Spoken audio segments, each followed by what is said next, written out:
Évangile selon Marc, chapitre 8. En ces jours-là, une foule nombreuse s'étant de nouveau réunie, et n'ayant pas de quoi manger, Jésus appela les disciples et leur dit : « Je suis ému de compassion pour cette foule, car voilà 3 jours qu'ils sont près de moi, et ils n'ont rien à manger. Si je les renvoie chez eux à jeun, les forces leur manqueront en chemin, car quelques-uns d'entre eux sont venus de loin. » Ses disciples lui répondirent : « Comment pourrait-on les rassasier de pain ici dans un lieu désert ?» Jésus leur demanda : « Combien avez-vous de pain ? » 7, répondirent-ils. Alors il fit asseoir la foule par terre, prit les 7 pains, et après avoir rendu grâce, il les rompit, et les donna à ses disciples pour les distribuer. Et ils les distribuèrent à la foule. Ils avaient encore quelques petits poissons, et Jésus ayant rendu grâce, les fit aussi distribuer.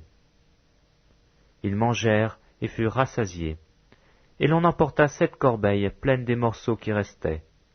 Ils étaient environ 4000.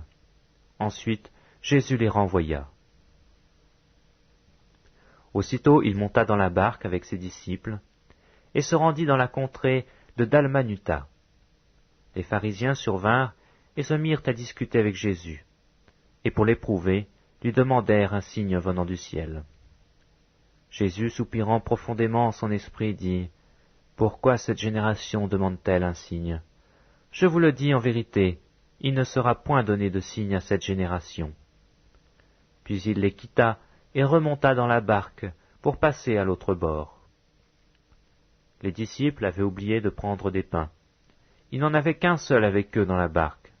Jésus leur fit cette recommandation : « Gardez-vous avec soin du levain des pharisiens et du levain d'Hérode. » Les disciples raisonnaient entre eux et disaient : « C'est parce que nous n'avons pas de pain. » Jésus, l'ayant connu, leur dit : « Pourquoi raisonnez-vous sur ce que vous n'avez pas de pain ? Êtes-vous encore sans intelligence, et ne comprenez-vous pas ? Avez-vous le cœur endurci ? Ayant des yeux, vous ne voyez pas, ayant des oreilles, n'entendez-vous pas ? Et n'avez-vous point de mémoire ?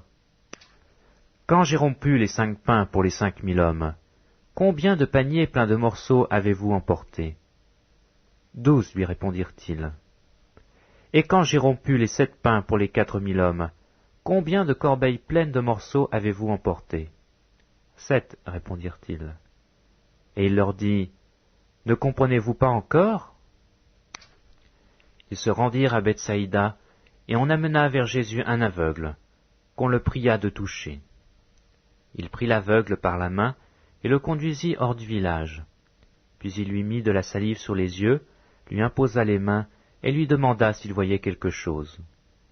Il regarda et dit : « J'aperçois les hommes, mais j'en vois comme des arbres, et qui marchent. » Jésus lui mit de nouveau les mains sur les yeux, et quand l'aveugle regarda fixement, il fut guéri, et vit tout distinctement.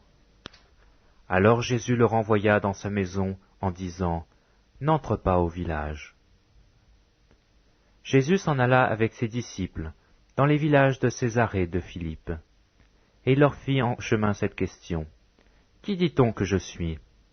Ils répondirent : « Jean-Baptiste, les autres Élie, les autres l'un des prophètes. » Et vous, leur demanda-t-il, qui dites-vous que je suis ? Pierre lui répondit : Tu es le Christ. Jésus leur recommanda sévèrement de ne dire cela de lui à personne. Alors il commença à leur apprendre qu'il fallait que le Fils de l'homme souffrit beaucoup, qu'il fût rejeté par les anciens, par les principaux sacrificateurs et par les scribes, qu'il fût mis à mort et qu'il ressuscita 3 jours après. Il leur disait ces choses ouvertement, et Pierre, l'ayant pris à part, se mit à le reprendre. Mais Jésus, se retournant et regardant ses disciples, réprimanda Pierre et dit : « Arrière de moi, Satan, car tu ne conçois pas les choses de Dieu, tu n'as que des pensées humaines. » Puis, ayant appelé la foule avec ses disciples, il leur dit : « Si quelqu'un veut venir après moi, qu'il renonce à lui-même, qu'il se charge de sa croix et qu'il me suive. Car celui qui voudra sauver sa vie la perdra, mais celui qui perdra sa vie à cause de moi et de la bonne nouvelle la sauvera. Et que sert-il à un homme de gagner tout le monde s'il perd son âme? Que donnerait un homme en échange de son âme? Car quiconque aura honte de moi et de mes paroles au milieu de cette génération adultère et pécheresse, le Fils de l'homme aura aussi honte de lui, quand il viendra dans la gloire de son Père avec les saints anges.